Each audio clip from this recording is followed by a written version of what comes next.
Welcome to the Redacted Culture Cast. This is episode 65. We are breaching in this. I think this is going to be going live middle of the week. I believe so. So that is the humorous element of trying to introduce myself, knowing that I'm publishing this in the future. But this is the podcast. This is the show, Redacted Culture Cast, where we talk about the philosophy of violence. How do we think about violence in gun culture? How do we think about Americana? And what are the things that we believe to be right and true and good, and how do we pursue those ourselves and amongst one another? So, in perfect fashion, will my guest introduce yourself? Hi, my name is Iain Harrison. I'm currently the editor-in-chief of RECOIL Magazine, or the RECOIL Group, and I'm just a guy with a strange accent. You are the first British accent I've had on the show. Congratulations. You are now in the minority status. Yeah. I don't know whether you get a card issued or where that fits in the intersectionality thing, but hey, whatever. So before we go one step further, this show has been supported by the viewers, so we thank you very much for your time. We're getting ready. If I understand when this is going live, we will be getting ready with the season 1 Operation 2 launch of Into Beasts, and that'll be coming up here soon. Other than that, thank you very much. Oh yeah, and read Recoil if you have a chance. So there you go. I did the plug for you. I feel obligated to do that. Okay, so Iain, there are people who there's gonna eventually this kind of information always makes it out. I used to work for the magazine, and so I got to have conversations with you. But one of the things that I regret during my tenure is that I never actually got to sit down and talk with you about a lot of the longer form conversations. And so the first thing that I wanted to do is kind of give a window for you to talk about what it was that, how did you go from having a British accent to being an American citizen? That was a long, strange trip. I think it started with me starting to shoot. I started shooting competitively around about age 16 or so in the UK, and continued that into my military career. And then around about 1997, there was a mass shooting in the UK, and the government decided to punish the people who weren't involved with it. So they decided to confiscate everyone's legally owned handguns. So at the time that happened, I just got back off a deployment, and the idea of me being punished for the actions of a madman didn't sit particularly well. So I decided to resign my commission and move to the United States. Okay, so let me put it this clearly. Within all of the communication and chatter that goes on regards to like shall not be infringed in American ideology, or American like commitment to this concept of the Second Amendment, this is a rare example where you see like direct action, even though you're not a natural born citizen. So like, how did you come to that conclusion? Because there had to be some risk assessment, there had to be some decisions made, but like that. What year was this again? It was 1998, which just goes to show how old I am. Well, I mean, I was a wee boy, not to make a joke too hard. And so how long did that take from how long did it take from being the event happens, you get back from your deployment, and then you're like, okay, I'm done. I'm going over abroad. Well, the total flash to bang time was about a year. Okay. Because you can't just logistically achieve it very quickly, and plus, there's some various things I wanted to tidy up before I left. But the decision was made pretty much there and then. Mm-hmm. Once the logistics were in place, and there was no going back. Has there been like how has that affected your perception over time of the American kind of justice system and issue when it comes to guns and mass shootings and stuff like this? How has it affected it? I've definitely noticed a little bit of a change, because when I moved over here, the '96 assault weapons ban was still in effect, and I moved to that great bastion of freedom, New York State, and so I guess that you've seen a number of changes happen since then. Obviously, the AWB went away, much to the chagrin of our current president. And You've seen probably a greater relaxation of firearms laws at the federal level, and perhaps a tightening of laws at the state level. At least that's what we're seeing now. And obviously, we didn't have the Bruin decision back then, and how that is going to affect gun control going forward. So yeah, those have been the biggest landmarks, I think. Yeah, the Bruin decision has a lot of has plenty of weight in our current environment. But I guess one of the part that the part that I wanted to dig into, that this is the part where I said I wish I'd asked you more, is like, how have you observed the American populace from first being an outsider and then looking in? There's always the joke that comes across in kind of a meme, is like how other people think Americans eat breakfast, and there's like, eggs and bacon and then a Glock, and you're like, well, first of all, there's only one Glock, so it's not very American. And that's a great, like, it's kind of a humorous level conversation. But then for you having that opportunity as like having military experience and being an adult, you're looking at America at a certain way. And then, of course, of all places, you move to New York, which is not the most friendly for this perspective. How did that play out? Well, I should point out, first of all, that wasn't my first visit to the US. I didn't just move here blindly, and my first love affair and infatuation with the US actually started when I was about 18, and I worked as an indentured servant, effectively, on a summer camp as part of an exchange program, and thought, hey, this is I like this. This is pretty good. And then started digging more into American culture, American history, and I guess I just became infatuated with the idea of America rather than the actuality. What is the idea of America from that? Like, what do you mean by that? The set of principles embodied in the Declaration of Independence and the Bill of Rights. Okay.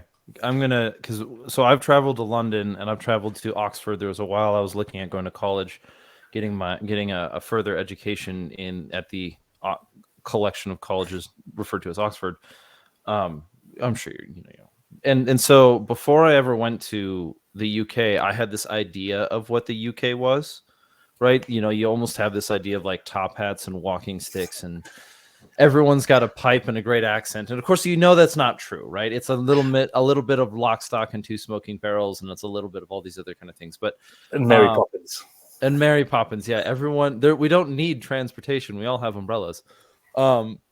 And magic dust that causes people to be lazy. I guess that's the big takeaway from Mary Poppins is don't be responsible, be lazy.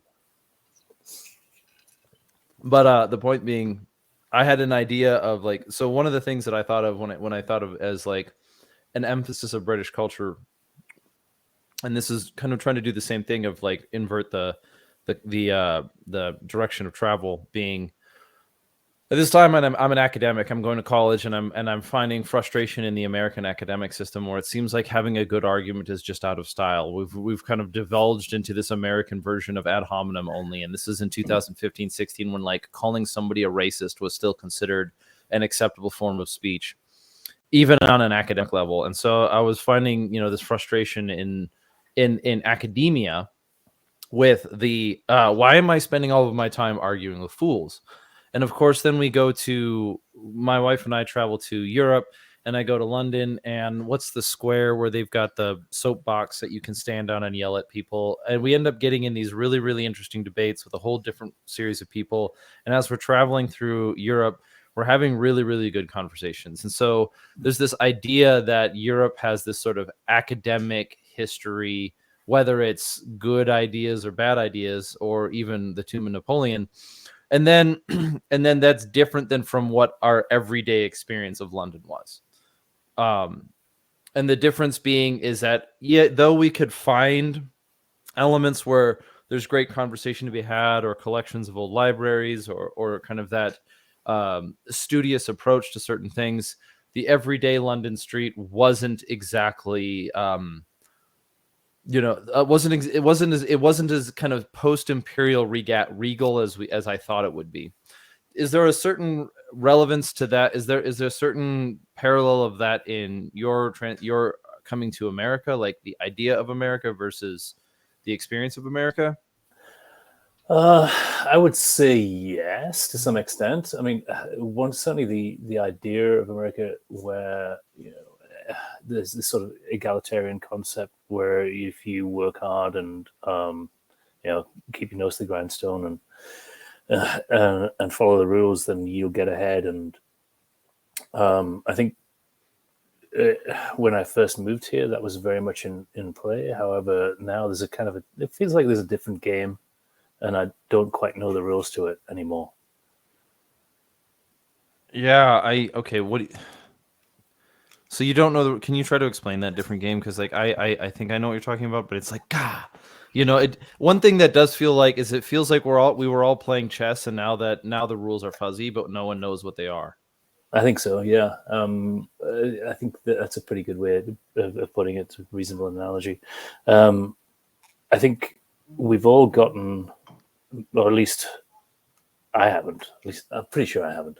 But I think society as a whole has gotten a lot thinner skinned than it was previously, and the risk of offending someone is way greater, and the consequences of offending somebody are now to the point where you see people getting their careers cancelled for fairly innocuous statements that they made decades ago.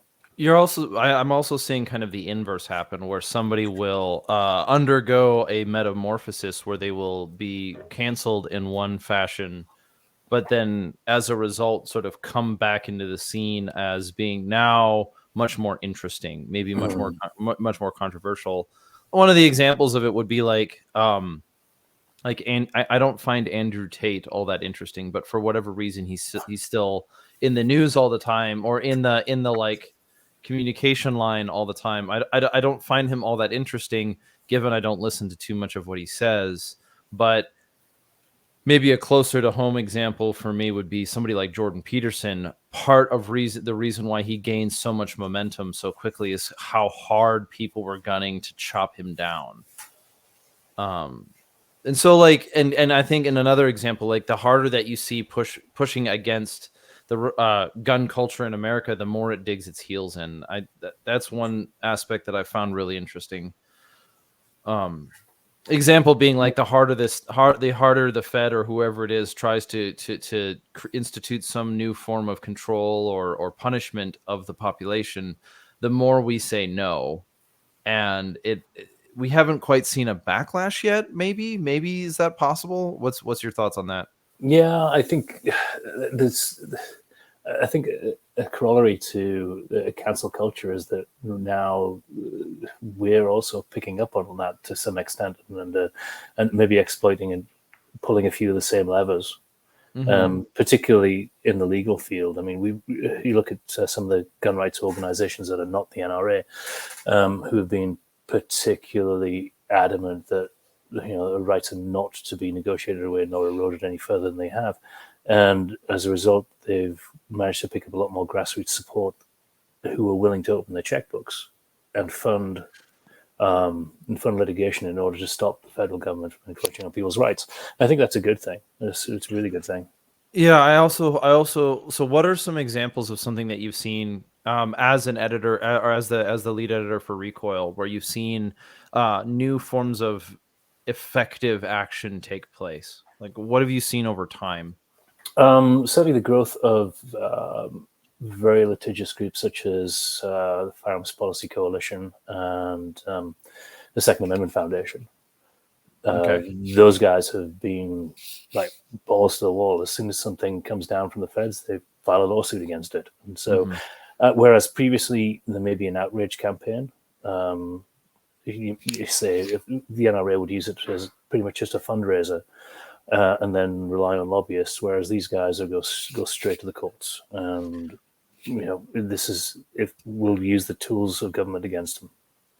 There's when it comes, this is kind of this is a bigger thought, or maybe a longer tail thought that's been on my mind a little bit, and one of them is the feeling of futility.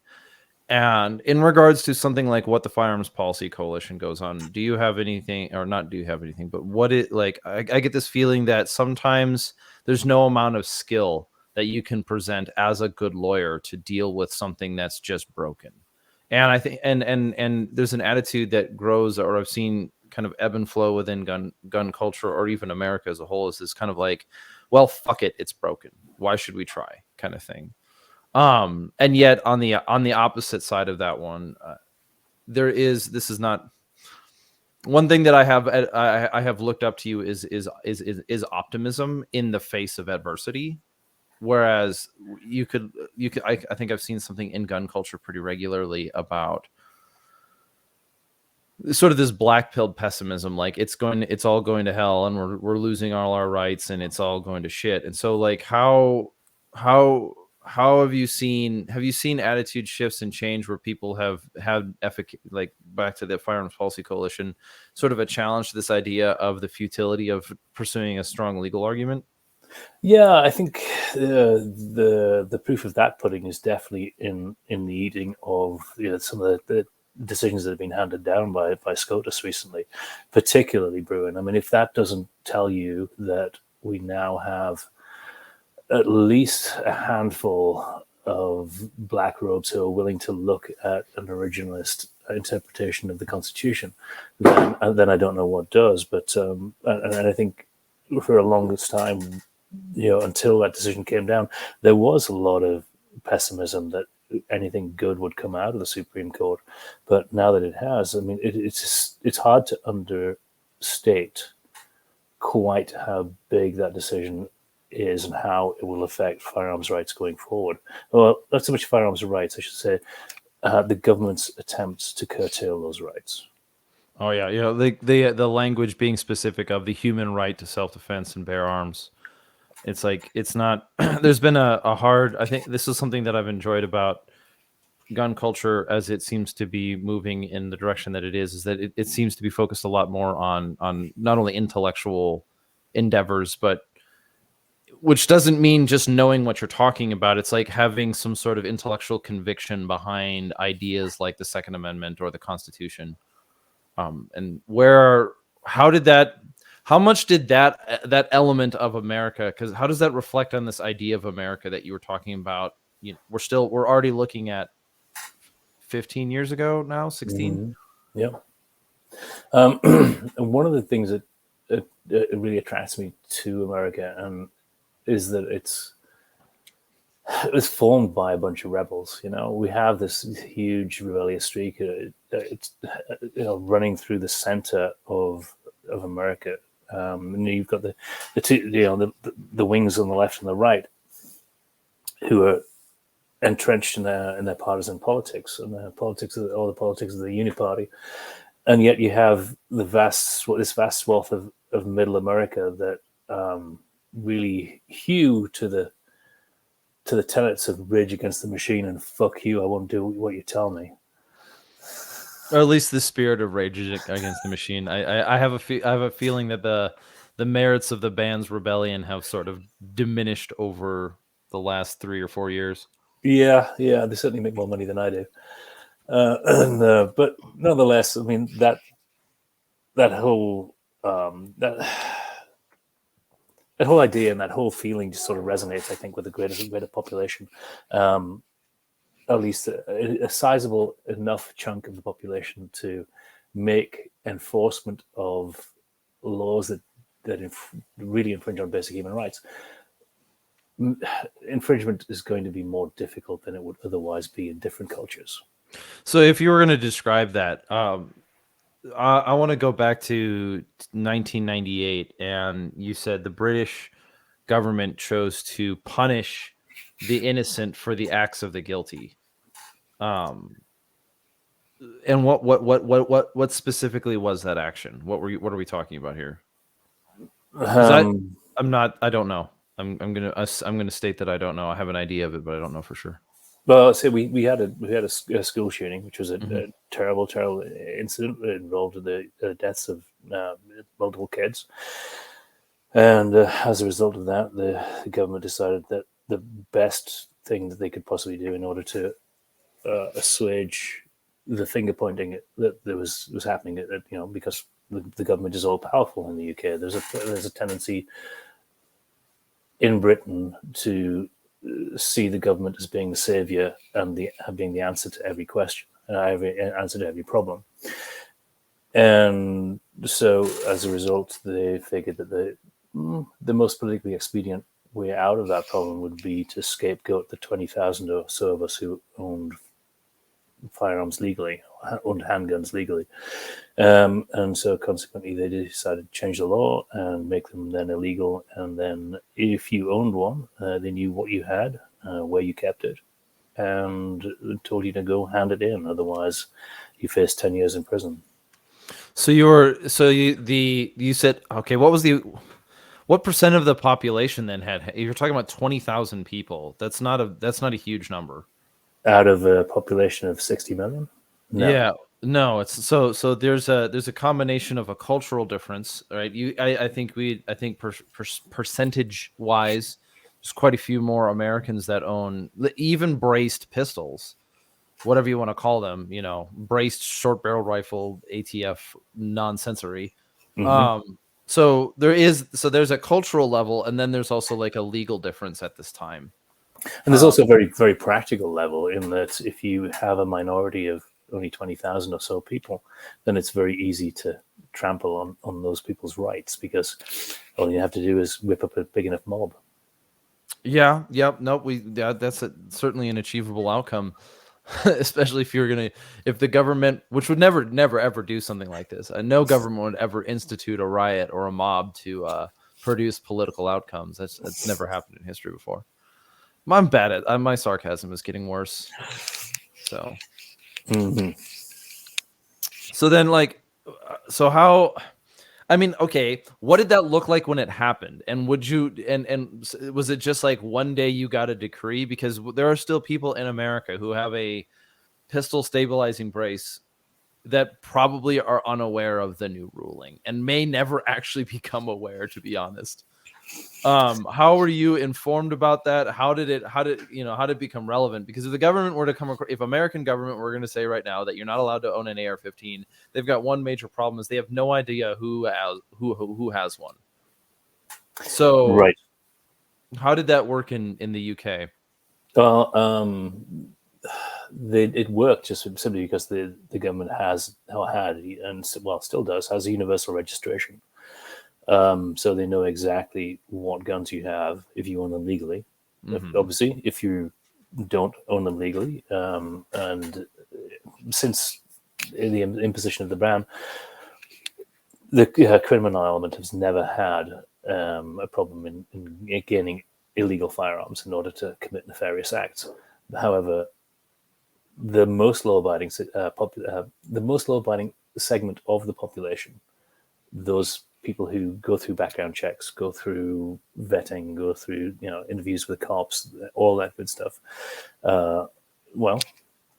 They're not. First of all, because they're the most law-abiding segment of the population, they're not likely to kick up that much of a stink by take to the streets.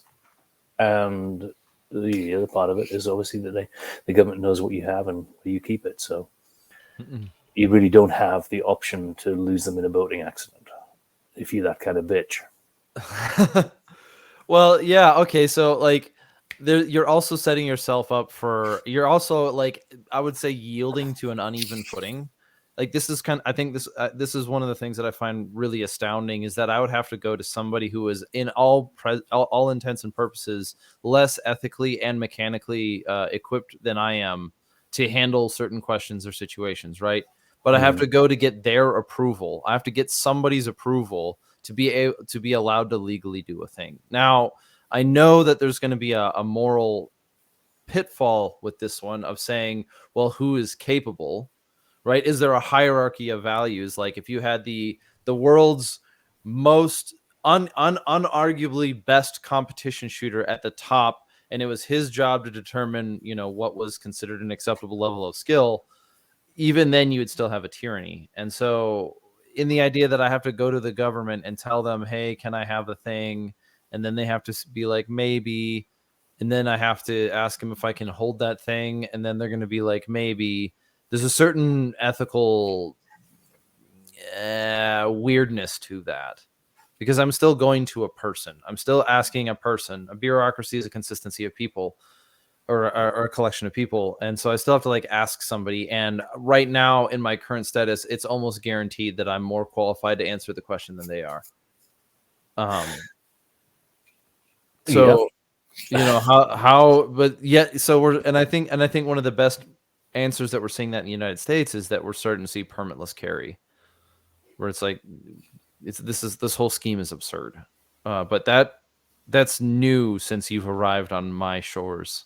Very much so. Yeah, I mean, there were probably 2 or 3 states where that was in fact the case, of permitless carry or constitutional carry, and now there's something like 25, and so at that level, I think we've gained ground in the fight for gun rights. Mm-hmm. Yeah, well, I think So are you familiar with Thomas Kuhn, who wrote about, this is where we get the term paradigm shift?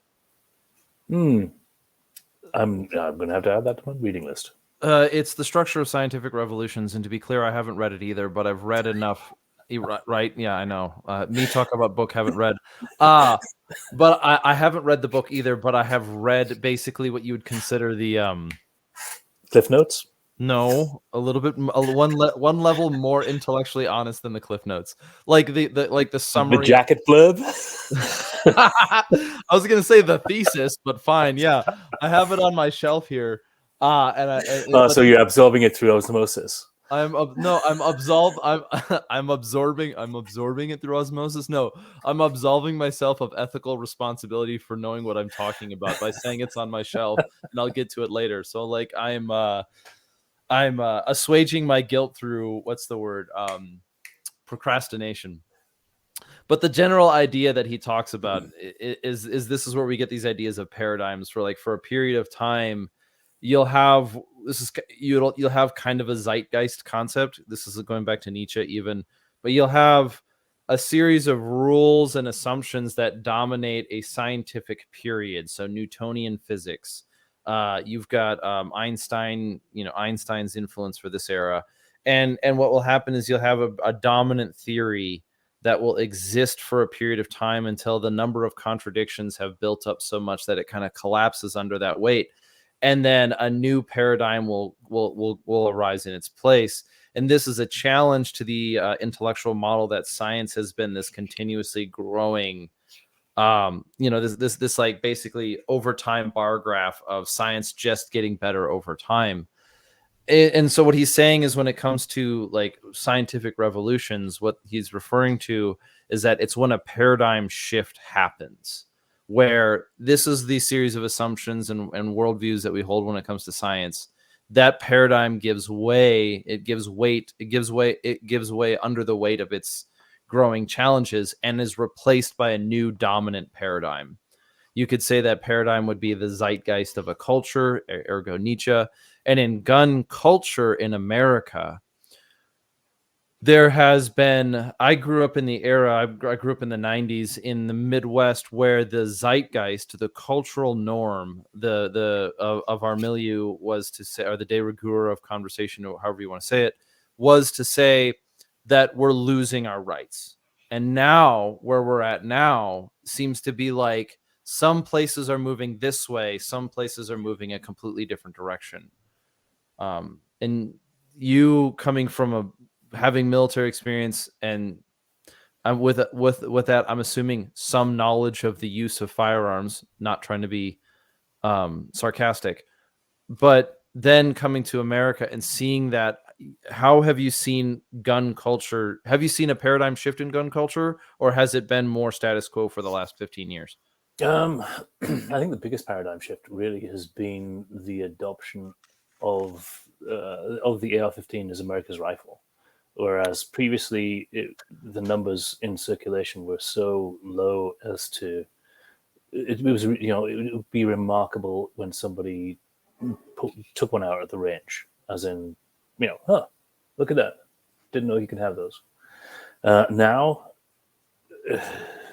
it's a Ford F-150 of the gun world. I don't, as an adult, I don't remember a time before the AR-15, mostly because the assault weapons ban kind of or was not renewed while I was in the military, and I kind of had other things to focus on. Mm-hmm. So I shot my first AR-15 in the military, and it was an M4, and I was completely underwhelmed by it because I had shot a Mini 14 before. But that kind of evaporated the mysticism of the gun. And then when I got out of the military, so I never actually got to witness the proliferation of the AR-15. What did that look like?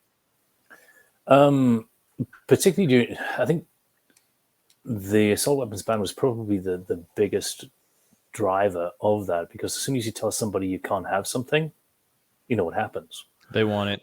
Yeah, exactly. So during the AWB, I think everybody was trying to figure out ways in which to comply with the letter of the law and yet still get what they want. And as a result, you saw that great proliferation of that firearms platform, and where it is today with regards to the aftermarket that supports it. So I think that was probably the biggest shift, as in, when I arrived in 1998.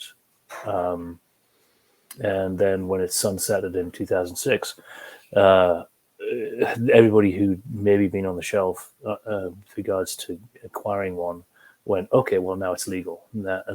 So all my buddies who had one before, being part of the vanguard of that movement, then now I can be like them. Okay, so what did that look like on the ground, like from where you saw it?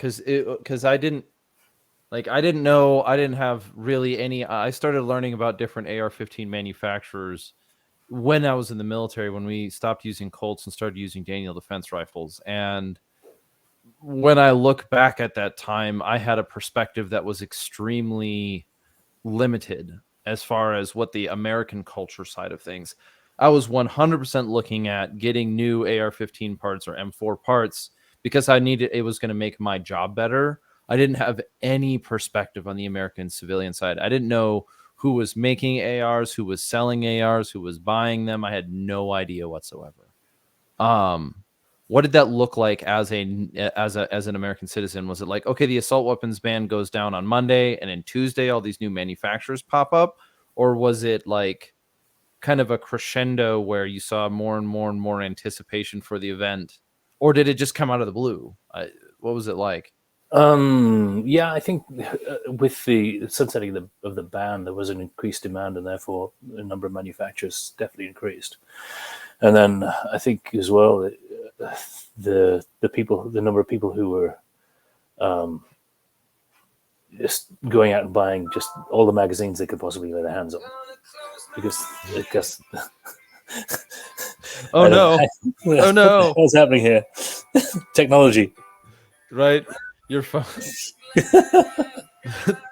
I'm just going to turn that off. Yeah, no. What I need to do is I should have hacked your phone at some point in time, and then just have it start playing random music. Oh no, we're seeing another side to the. We're seeing another side to Iain Harrison. Tell me about your softer side. I'm kidding. Please don't. please don't right now. But so I going back to this perception, like did the sunsetting of the assault weapons ban catch you off guard? Did you see that? Were you aware of, like, was right now, many of us in gun culture all have our attention on the brace ruling that's being made by the ATF.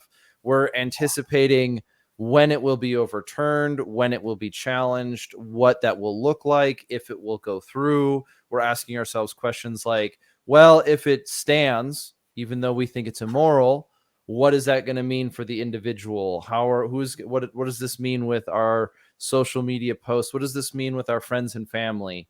And because I think the biggest concern that I have with something like the biggest cultural concern that I have with something that with like a brace ruling is that one person will have a grudge and use the apparatus of the state to facilitate their grudge. I'm not too worried about like, compensate or not compensate. I'm not too worried about confiscation because there's no mechanism by which that could be accomplished. I'm much more concerned about cultural demonization, weaponizing mobs, and then essentially people being incentivized to use the apparatus of state to in the forms of what we saw in Afghanistan, use the apparatus of the state to facilitate grudges. Yeah, I think that's pretty. I think that yes, it's going to appeal. That having that extra lever is going to appeal to the lowest common denominator in society. I think there's also a good chance that the state will make a couple of high-profile cases out of it. For sure. Pour encourage Léot. And but again, I think the vast majority of people who either waiting on the sidelines to either do the government's comply with the government's ban in whatever form that is, or simply just go no. Yeah, there will be a form of compliance there'll be a form of non-compliance that is just not public, for sure.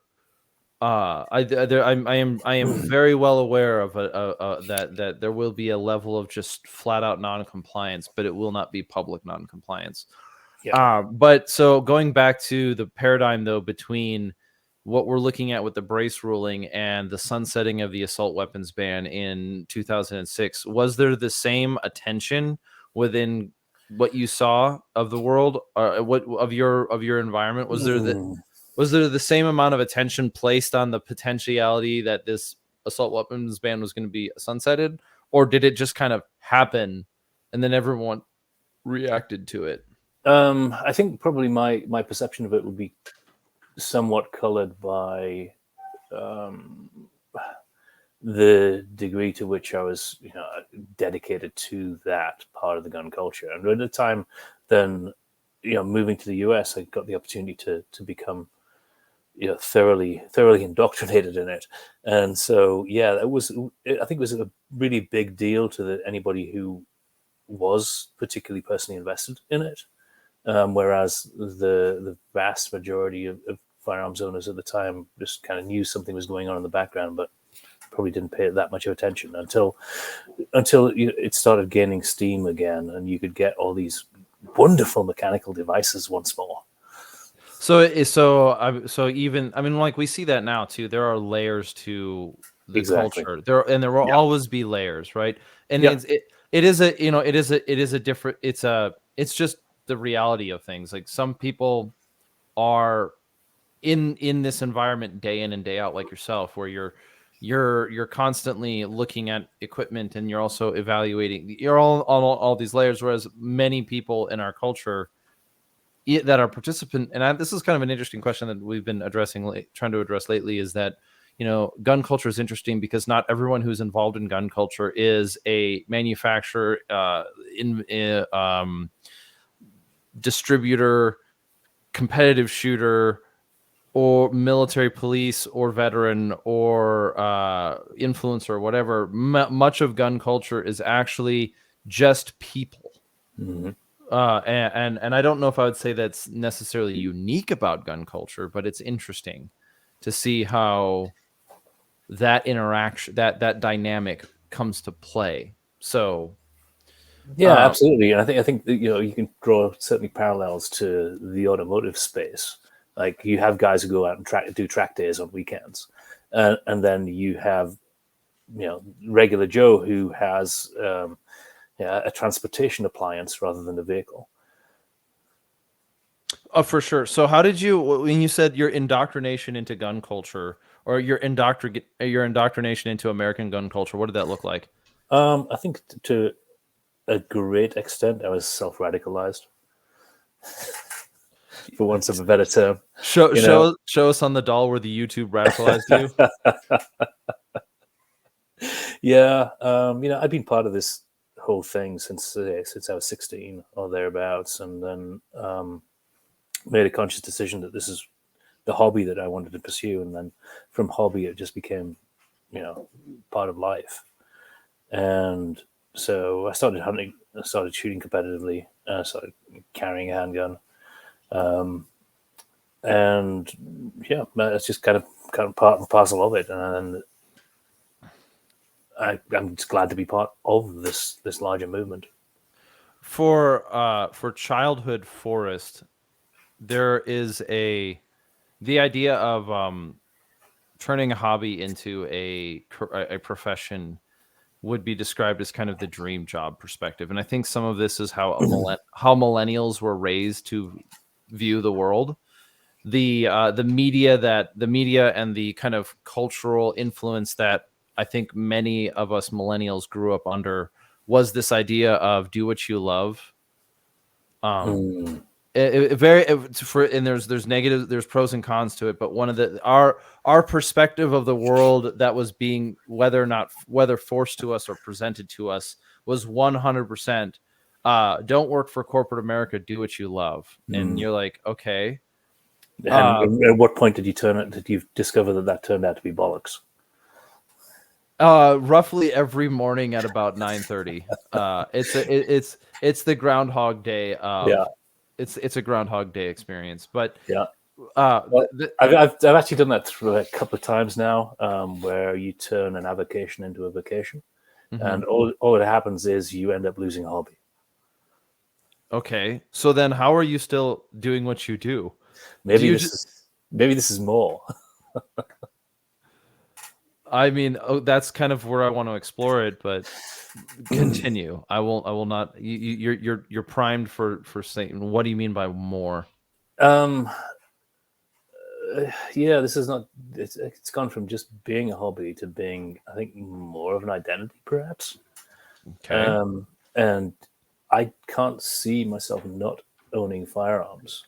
At no point in the future, however many years I have left, I can't see me not owning firearms. I can't see me not, doing what I do, and I'm quite happy to ride this off into the sunset.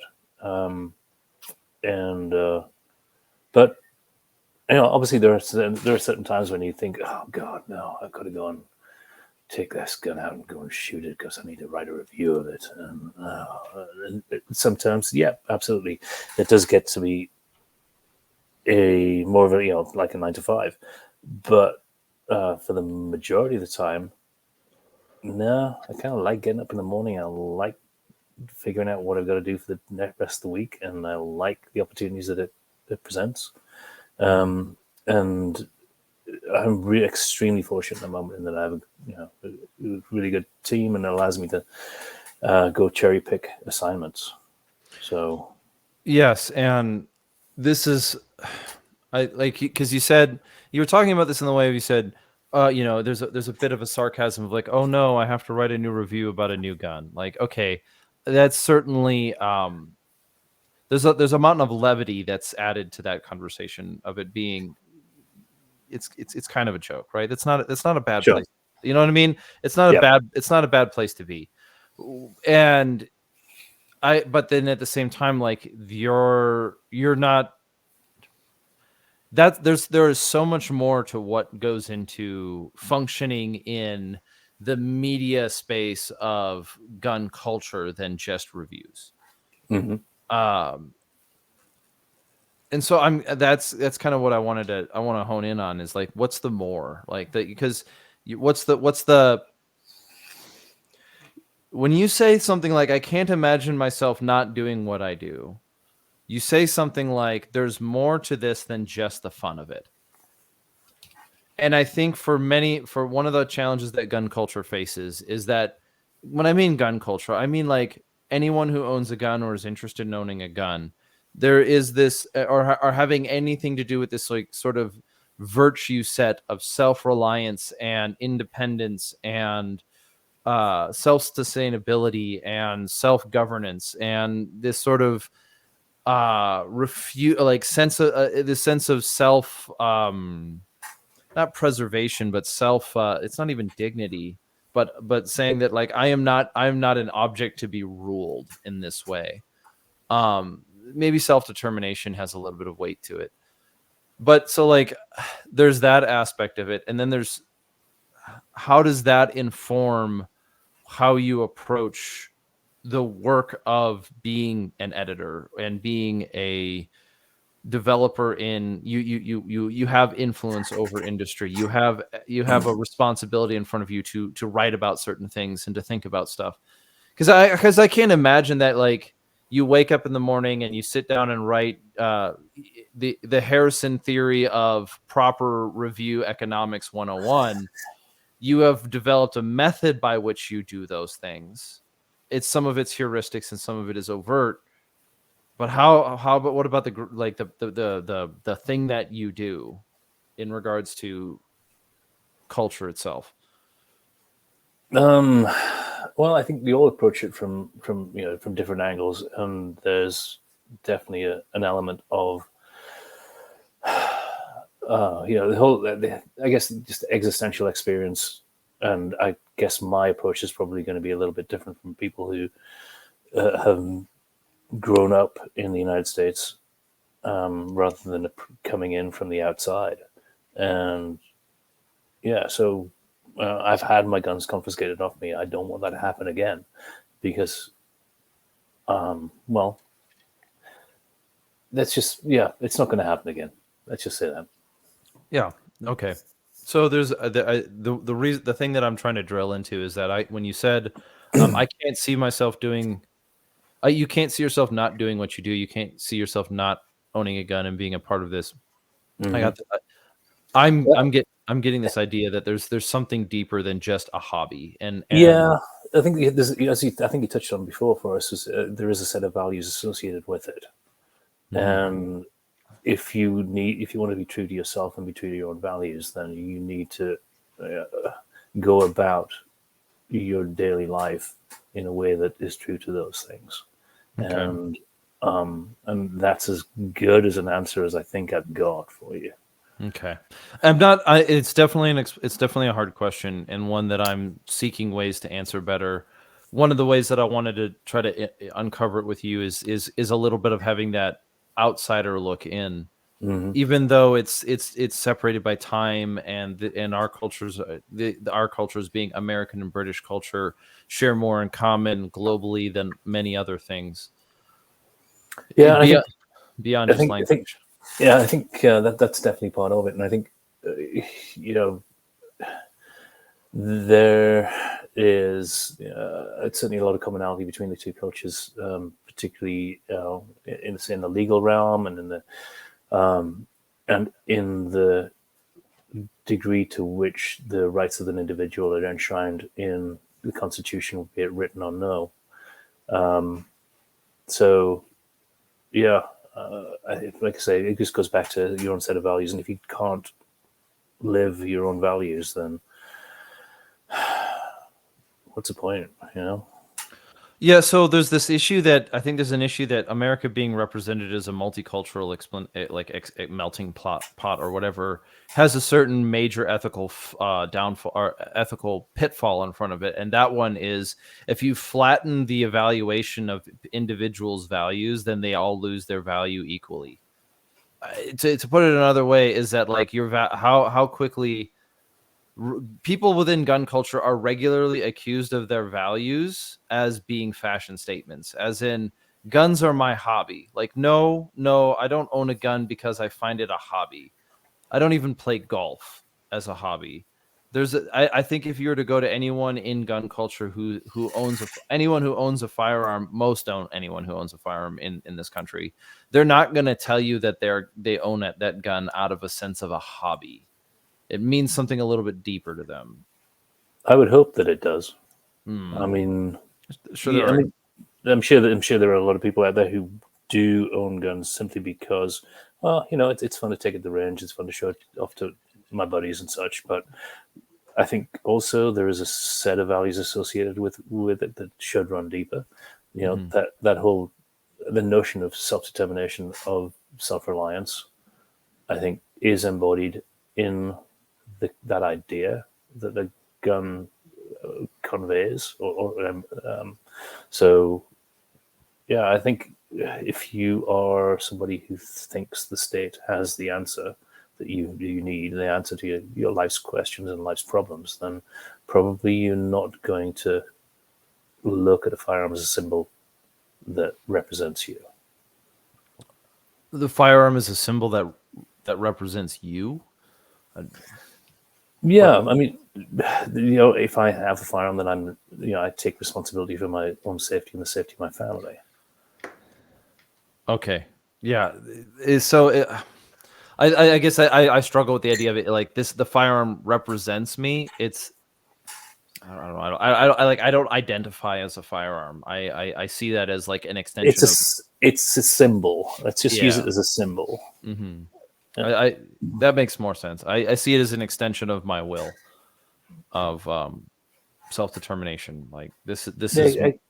I think we're agreeing on the same point. Maybe we just approach it from a different angle.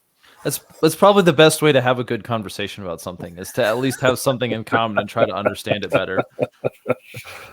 That is one thing that I've enjoyed. So let's pivot a little bit and ask you one more personal question of what so you've done more in gun culture than simply be an editor for Recoil. I'm guessing that they didn't hire you when you stepped off the boat, even though it was probably a plane, because the magazine didn't exist at the time. I read my first edition of Recoil in 2013. And I was on my 4th deployment with the military, and that's when I discovered the magazine. What outside of the magazine what are some things that you've done outside of the magazine or in conjunction with? Let's see. Well, the whole thing, media life can be kind of all consuming. Very much so. And it leaves you very little outlet for the things that where previously you might have considered either hobbies or pastimes or something that will allow you to take a little bit of a break away from the main focus of what you're doing, and in order to bring in the contrast that we need in order to have perspective. So as a result of that, I discovered that I was not hunting anymore, because all my time was dedicated to generating firearms content. And so consequently, I thought, well, if you can't beat them, join them. So started a hunting magazine. And so that's been fun. That's allowed me to visit places that I would ordinarily not be able to visit. So that was kind of cool.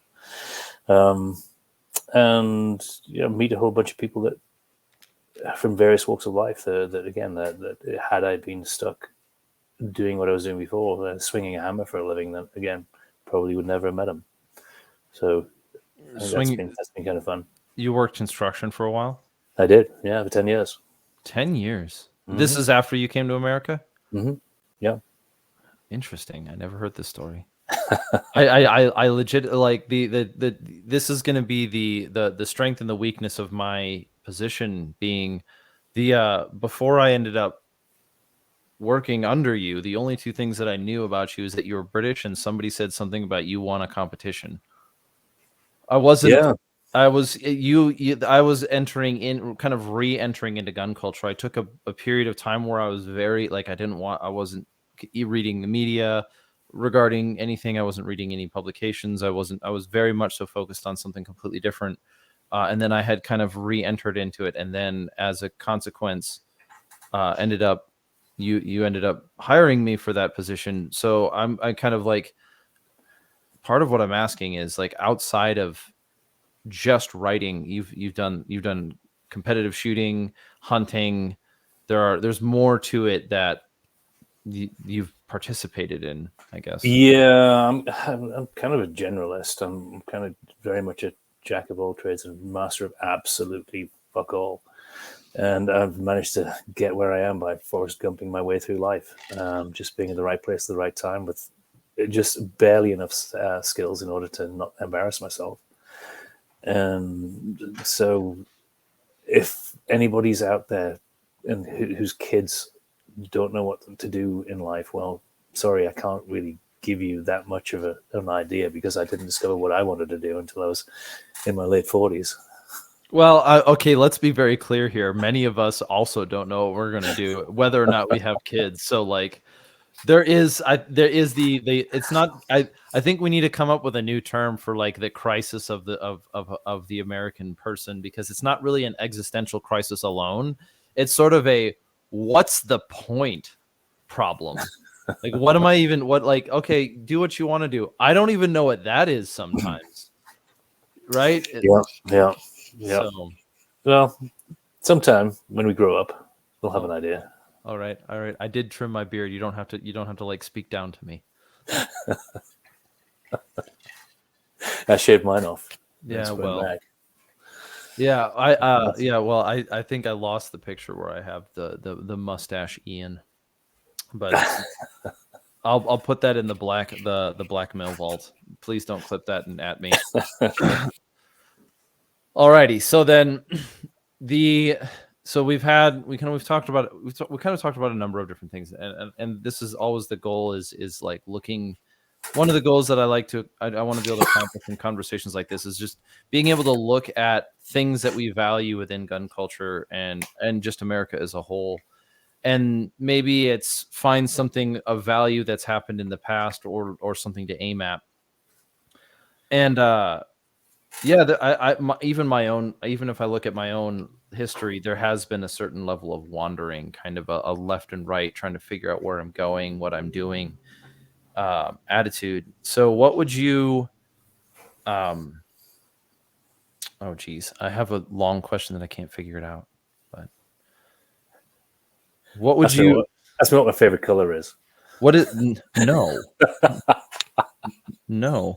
So when it comes to hunting, right? I want to like,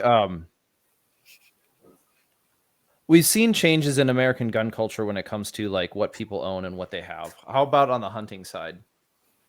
Yeah, I think we've seen vast shifts in the hunting culture in the past few years, mainly driven by social media. Mm-hmm. And like most changes, there are good points and bad points to it. I think the great aspect is that it's certainly engaged a lot more people, and we're seeing the steady decline of hunter numbers now reverse. I'm sure people who were hardcore hunters beforehand probably aren't too excited about that, just from a very personal and very selfish reasons that now tags are a lot harder to draw out in the Western states. But I think as well, like gun culture itself, there is safety in numbers, and so long as we don't, as long as we're still visible, and as long as we're still part of mainstream culture by virtue of the mass that we have, then I think the future of hunting and the American conservation model has a pretty good, bright future to it. Cool. Do you mind if we take a 5-minute break? No, you go right ahead. All right, I'm going to end this and we'll start up in a second.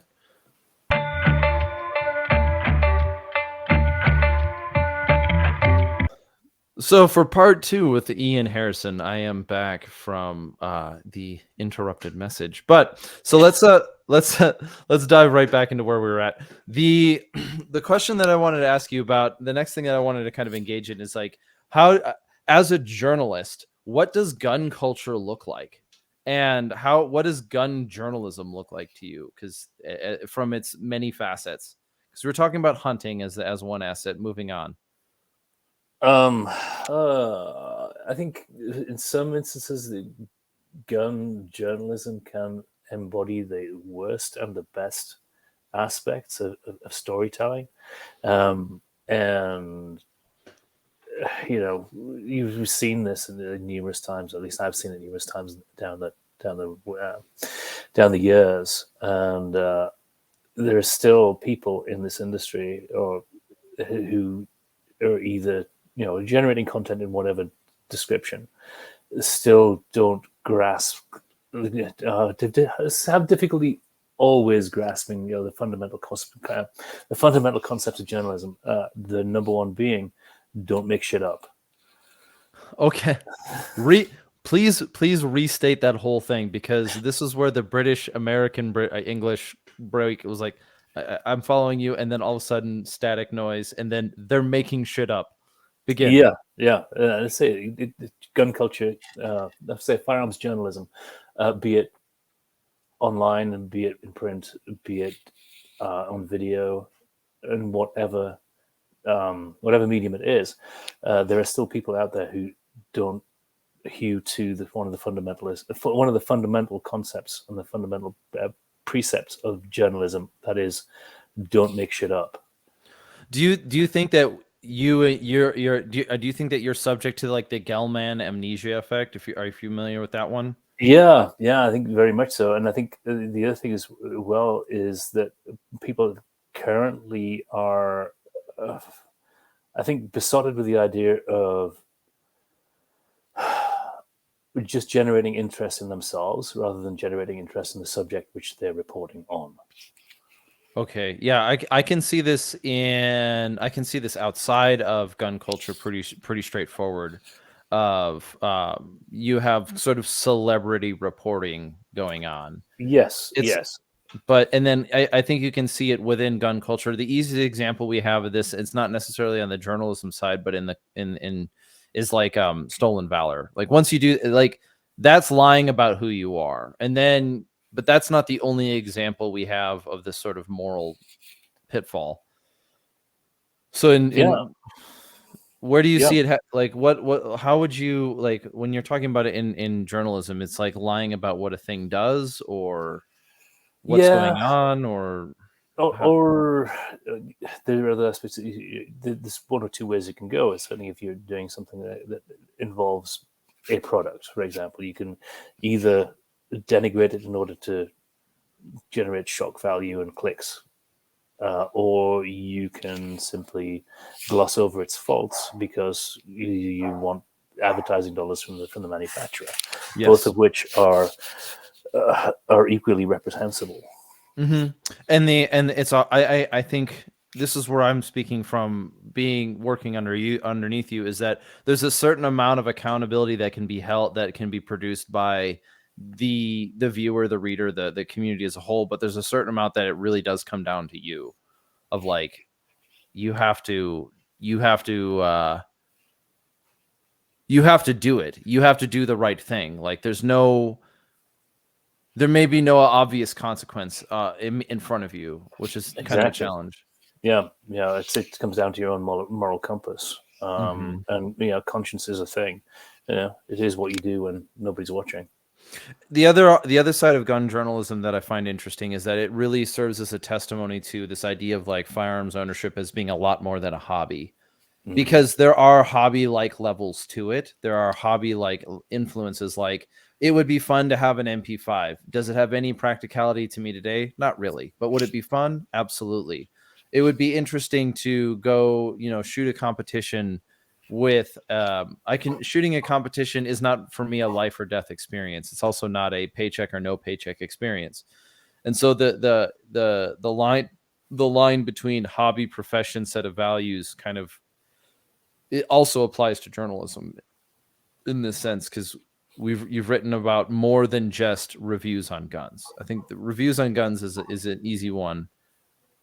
Maybe that's kind of like the bread and butter, but I think as well it touches on the aspect of firearms being a metaphor for other character traits. And I think if you're into firearms, then you're probably into again what we touched on before, independence, self-reliance, and then all the other things that go along with that. Like you probably have some interest in being outside, and that whole go out, take a deep breath, and touch grass sort of thing.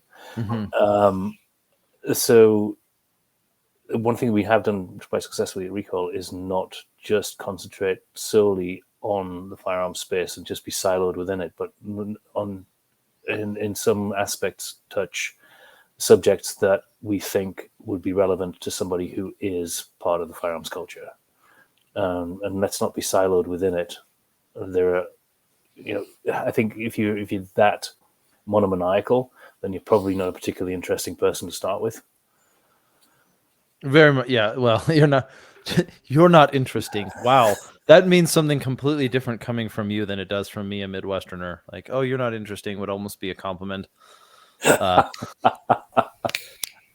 Almost be that I don't know if I ever explained to you that the Minnesotans' use of the word interesting is essentially to say that it's anything but.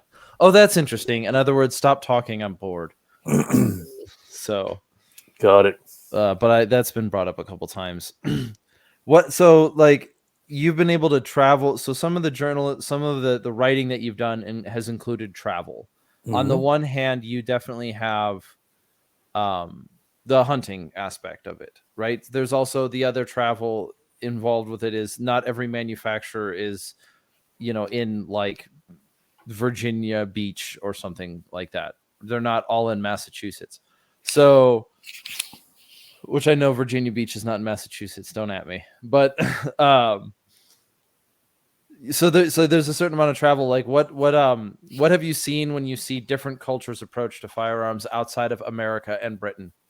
I think once you step outside the shores of the US, you come to realize that just how much more tightly regulated and state controlled all aspects of firearms manufacture are in other countries. So that's kind of that's certainly an eye opener. For example, if you were to try to explain that to someone, because it's too easy to simplify as you can't have anything. Like that's not the case. Right, It's just exactly. different. It varies from country to country, and there's certain countries have way more leeway, should we say, and in certain countries as well, your firearms ownership is embedded within the culture itself. For example, Finland, small country, 4.5 million population, but due to their proximity to some of their Eastern European neighbors, they were able to field something like 900,000 reservists. So, as part of that, firearms is very much part of the culture. 4 million population, so almost a quarter of the population was fielded. Yeah. And by fielded, you mean what do you mean by fielding? They're able to mobilize almost 900,000 people. So the next time the winter war kicks off, demonstrably or on paper, because that's impressive. I can't say, with 100% certainty whether or not they could fill all those boxes and fill all those boots. But that's certainly the goal. And from what I've seen, there is still, there are people out in their 60s who will still turn up and train and shoot. Okay, so how is Finland describing this ability of fielding? Is it like they're seeing that much interest within the population who is maintaining a certain state of readiness? Well, you have when you're a Finnish citizen, you have an obligation to show up and spend a year of your life at age 18 learning martial skills and concepts. And so you have a year's commitment as a soldier at age 18. And it also, as I understand it in the culture, it also marks very much the transition between childhood and adulthood. So it serves two purposes: one, a rite of passage, and then two, a kind of I imagine there's a unifying factor too. There's going to be your rebels and your Finnish bad boys or whatever you want to call them, but there also is this like this is for Finland. It's a bit of patriotic. Exactly, yeah, and if you just look at their history, then they certainly have reason to have that system in place. Arguably, I don't think you could accomplish that in America. I don't think you could create some form of mandatory service in regards to military or even like Peace Corps or civil servants position without an immense amount of voluntary participation from the population. I would agree, and I think you'd run up against constitutional challenges to that as well.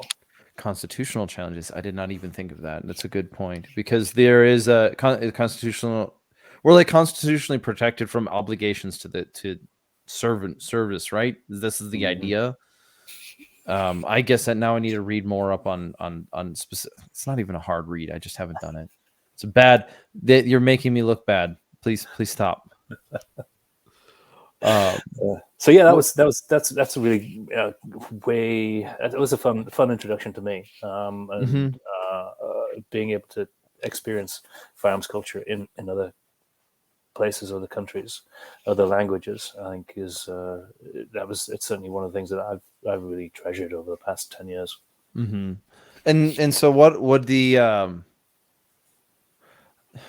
because I guess what I'm trying to do is like I think part of the American spirit is that we'll just do it ourselves.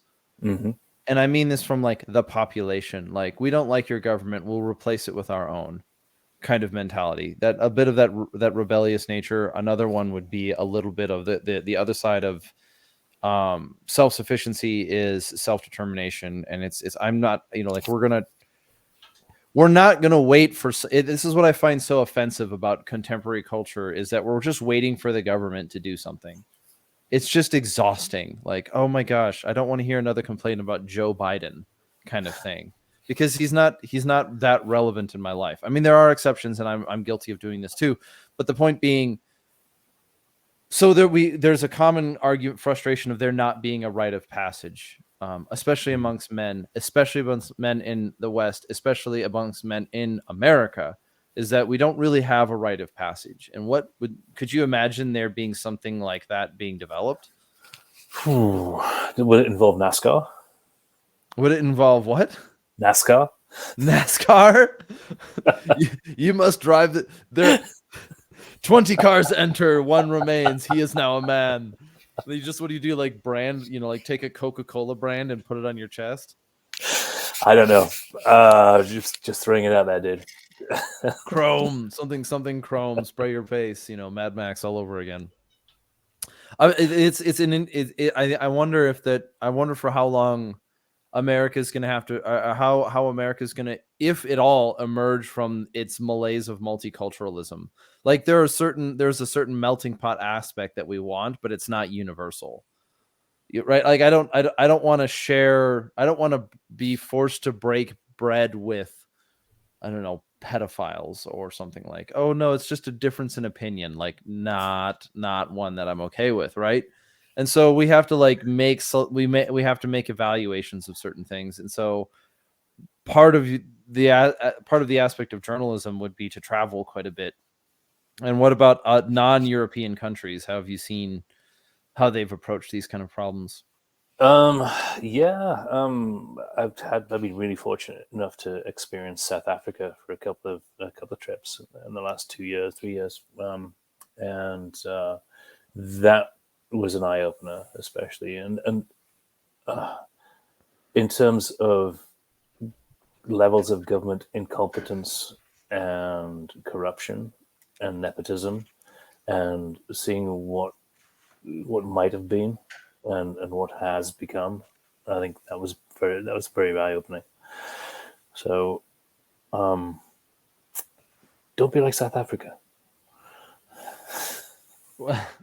Okay, so for the doomer who's listening in and saying it's all going to hell and we're going to end up like that, where they see South Africa as more of a prophecy, less of a warning, how would you? What's your statement in that kind of regard? It's all avoidable. That future is not determined by anything other than our own choices. So let's not make those. Okay. I mean, I have a hard time with reading things like stress out generational theory. The strong men create good times create weak men create hard times create, like, I have a hard time with this like cyclical theory, is that it seems at best descriptive. It has its value. It has its value in looking at patterns. But like, if you're looking at patterns in regards to hunting an animal, you're not looking at patterns to recreate the pattern. You're looking at patterns to change the pattern. And so there becomes, you're looking at the pattern of life so that you can make an impact on that life. I'm not just observing it, right? You're not, the difference between National Geographic and Iain Harrison is Iain Harrison doesn't end with a nice photograph.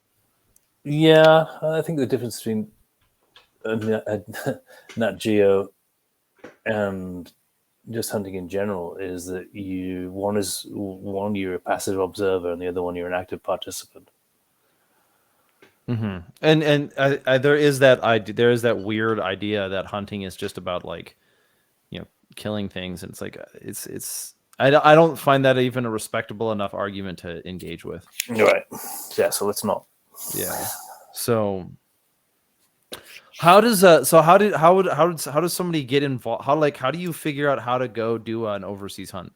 Like that for many of us, it seems like it's like a daunting task that's unsurmountable. I think 300 years ago that would probably be the case, but now, given the wonders of the free market economy, then there are plenty of people out there who are willing to take some of that money off of you and in exchange for an experience. So doing it as a DIY venture in certain countries is probably a non-starter. But if you wanted to go DIY hunting, there's a lot of opportunity in the US. So I would start there, get some experience, and then widen your horizons. Right now, I'm looking at going to Argentina for the first time next year. So that's going to be intriguing. What's the quarry down there? It'll be red stags, and there's going to be a little bit of fly fishing as well involved. Okay. And I'm probably the world's worst fly fisherman, but I think given the environment, it'd be hard not to be successful. So I study philosophy under a fly fishing aficionado, and then I work under an editor who is not a fly fishing guy. What the irony? I guess there's hope for you yet. He didn't start his career in philosophy until he was in his 40s. So I'm an aspirational fly fisherman. Yeah, how would you call? I'm a theoretical fly fisherman. I understand how it works. I've never done it. Yeah, it's just putting that theory into practice that's the hard part. Yeah, I don't have the equipment for it, so oops. Well, then let's work through one last series of conversations and kind of close in on. I want to see. This is it's gonna be a little bit less personal, but a little bit more closer to home. Of like, what do you see as the future? What would you say? What piece of advice would you say to somebody who's looking at the vast scope of gun culture media and might be on the verge of being kind of pessimistic about it and saying, it's either unachievable or it seems to be a little incestuous? What kind of advice would you give to people? Incestuous, yeah, it certainly can be. I certainly broke into this just by accident, by dint of being able to, let's say, Forrest Gump my way through a TV show. But there is definitely, if you wanted to get involved in this part of the firearms world and in the media side of things, then there's definitely ways to do it. Start off as pitching freelance stories to people like me, and if you like what you're pitching, then sure enough, well, everybody's looking for content. Everybody needs to feed the beast. So if you can do that, you can get in. What about, so then the next one is if you're starting to get your feet wet in media, what's a piece of advice for somebody who's getting started there, who's already they've started producing a couple articles, but they're moving from introductory, it's not even articles, maybe it's video content, maybe it's social media or whatever. What's the hey, this is something that you're going to face at some point in time. This is what you should be prepared for it attitude. Be prepared for a lot of rejection. Okay. And I think, and as part of that, don't think that just because you've been rejected once or twice means that it's completely over. It's not over by any stretch of imagination. Just keep plugging away at it, and just be acutely aware that integrity sells. At least it should, for the people who matter. Like us, integrity sells. but it takes an awful lot of effort to build one. Okay. Yeah, that the integrity question is always. I have an opinion that there's a certain question that's going on right now still, and it's probably faded a little bit by the time this is going live. That sort of raises the question of who is and isn't allowed within gun culture, who is and isn't allowed at the table. And there's certain pretty obvious answers. Like, I don't debate plumbing with people who don't believe in pipes. It's a bit of an Ayn Rand quote. It's not really. It's an Ayn Rand paraphrase, but it comes back to the table, or comes back to the subject of, like, I'm not going to debate to you the merits of a thing if you don't believe it exists. It just doesn't have any value for us. But now, for people within gun culture, I think because of it, one testimony to its deep rootedness in our desire for human rights and human flourishing, or whatever you want to call it, is that the thing that tends to sort people out of this milieu is not capacity, it's morality. It seems to be consistent.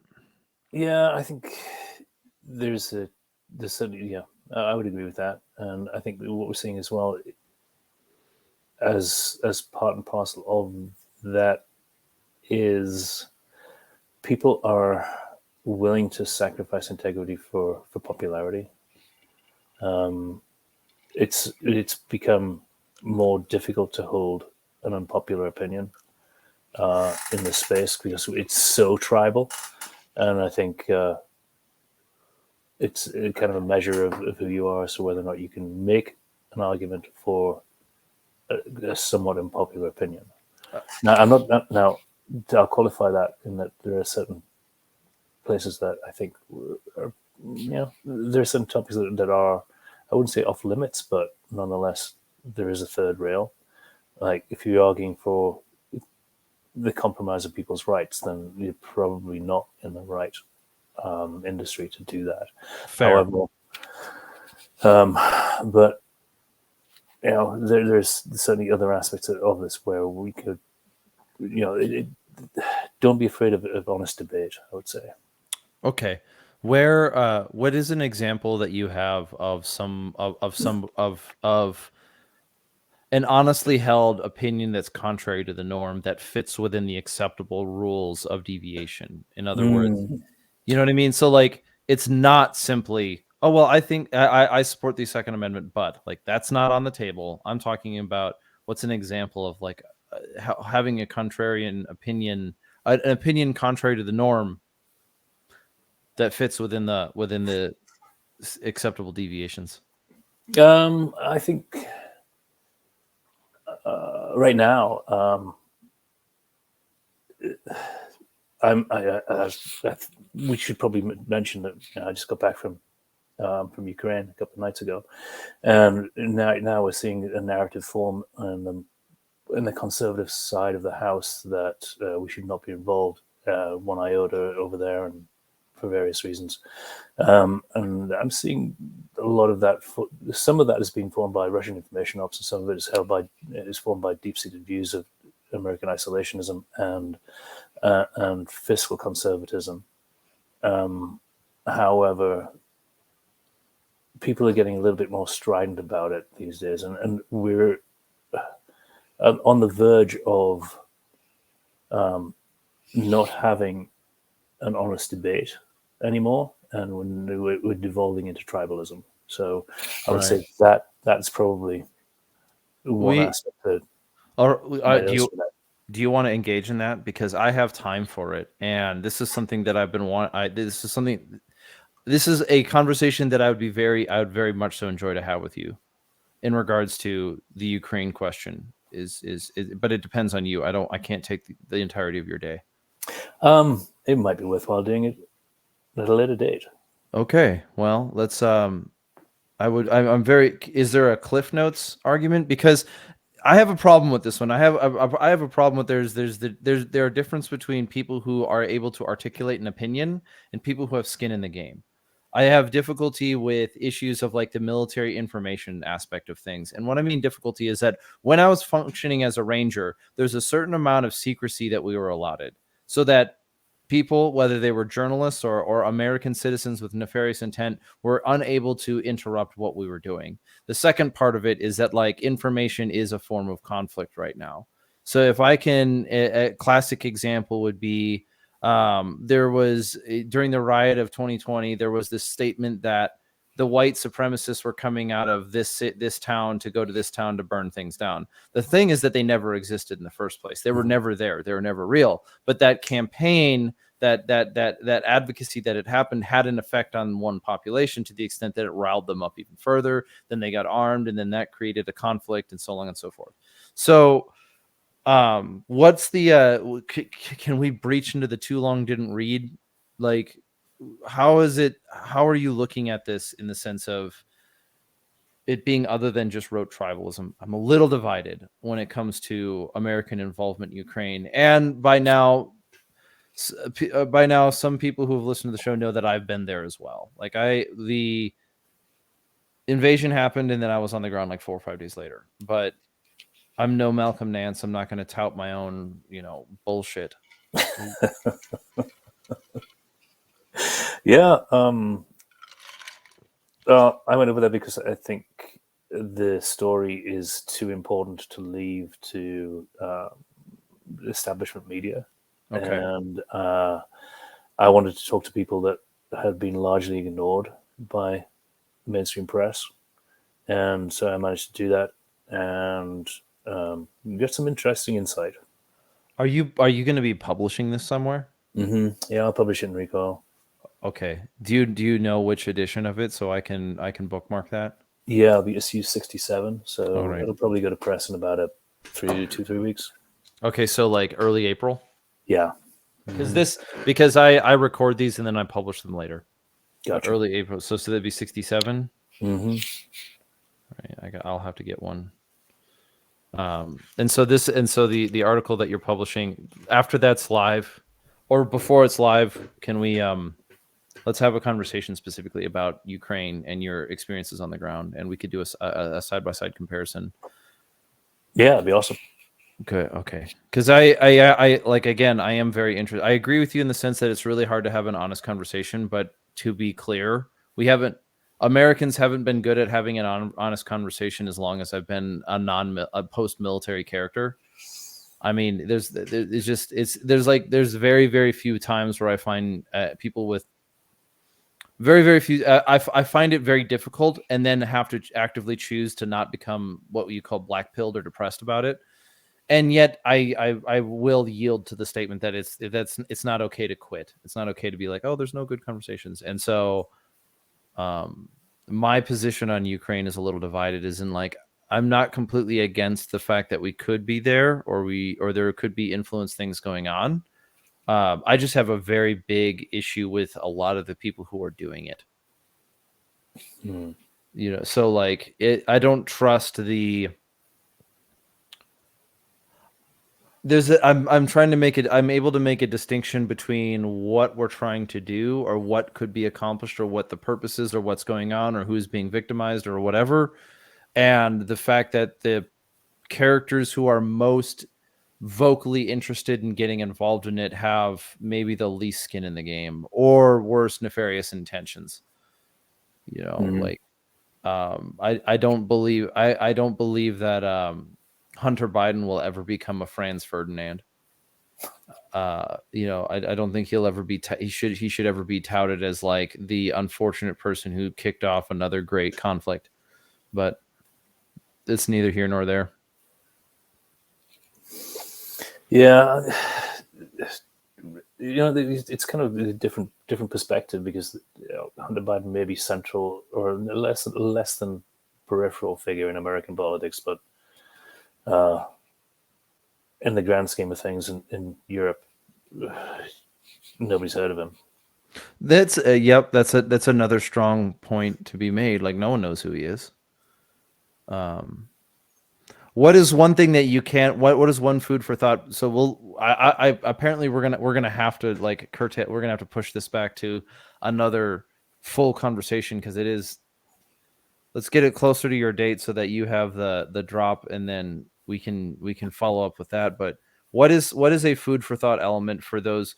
What would you say to somebody who is who does not like who's looking at whatever's going on in Ukraine and saying we don't want anything to do with it, or is maybe more on that tribal side right now, that you would see? What is one piece of information or one thing that you, if they were willing to open up and think about it differently according to what you've perceived, what is something that you'd kind of leave them with? I would say just look over the horizon as to what might happen in the next 2 or 3 years, given that conflict with China is pretty much baked in at this point due to their territorial ambitions and American hegemony. Okay. That's so where somebody who's so the question is, look, there is a bigger picture going on here, and it's not as simple as a United States-Russia conflict. It's much larger. Mm-hmm. Yeah, I can see that there's a certain element within American society that does not have faith that we would be able to survive such a experience. They also, as well, consider that this isn't the Second World War. America cannot fight a war in 2 theaters at one time, and right now we're successfully avoiding having to fight one at all. Alrighty, so that would require. I mean, I see it a little bit as fixing an opponent. We're fixing an opponent in a certain way where you will not be forced in a conflict. What about then, from the global war on terror, there is a reasonable, although not correct, perspective about the last maybe 30 years of conflict that would argue that America is the only capable fighting force in the Western world right now. And when I mean capable, I don't mean like they don't have soldiers, but they're the only serious contender on a world stage. And I'm not even talking about the special operations level. I'm like, okay, so who's going to occupy territory and who's going to fight a war? And there might be an element of American hubris that says, well, we won World War I and we won World War II, so we can win World War III. And we don't.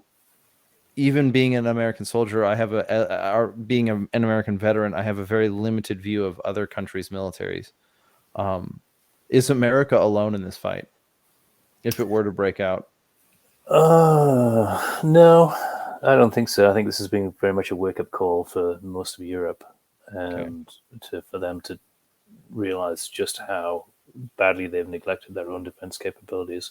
And it's going to take them a while to spin up, but I think there is a fundamental change in attitudes in Europe right now.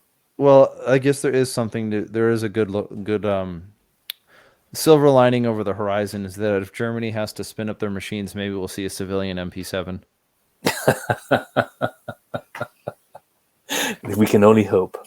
I don't care if it's surplus. I just, and I don't even have all that much interest in it. It's just, I wouldn't mind having one. I've shot one in the past, and I was like, okay, this is cool. But it wasn't like, all right, I have to have it. It was just, right. Oh, this is neat. Yeah, might as well add one to the collection. Don't tell me I can't have it. Well, that's not my job anyway. So, well, then let's wrap it up. So, Iain, thank you very much for coming on the show. Thank you for talking about these different things and sharing a little bit of your story. What is where do people find your content in case they're somehow under a rock and they don't know who Iain Harrison is? You can find it at RECOIL Web, and just point your mouse over there. All right, RECOIL Web. Other than that, yes, thank you very much for coming on the show. I do look forward to having another conversation with you regarding a little bit of the larger perspective when it comes to Ukraine. And so maybe let's just talk about that, because I think it's timely and it's appropriate for both myself and for many of us in gun culture. It's a little easy to get into the jump on the bandwagon. At the same time, it's important for us to know what we're talking about and be people of integrity. Well, that being the case, this has been the Redacted Culture Cast, and I thank you folks for listening. If you want to support the channel, you know how to get a hold of us. We are on, we have our own shop. That's redactedllc.com.